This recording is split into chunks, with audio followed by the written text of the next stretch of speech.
Young Darkini, A Truer History by Bruce Pascoe. When the British officers and convicts of the First Fleet arrived in Australia in 1788, their aim was to claim the land as their own. They considered it their duty to expand the British Empire.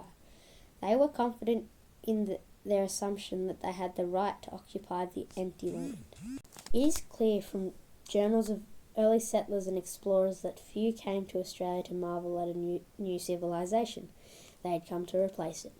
They planned to clear land, grow crops, farm, build houses, make towns and cities, and establish law and order as they recognised it. In their rush for possession of land, they turned their eyes away from the obvious signs of civilization that had already existed. As European explorers and settlers moved across Australia in search of land to claim, they made records and kept diaries, and drew and painted what they saw. These journals and drawings have been the basis for the accepted view of Australia's history.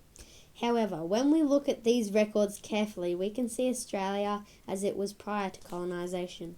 The journals show that for many thousands of years, Aboriginal people had been working together across the country to farm and care for their land.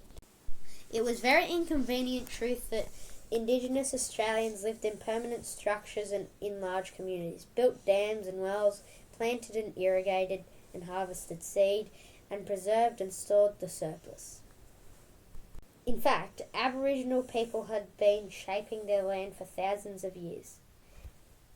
None of this fits with the long-held view that Aboriginal Australians lived a roaming nomadic life as hunter-gatherers, surviving day-to-day solely by collecting fruits, seeds and hunting animals.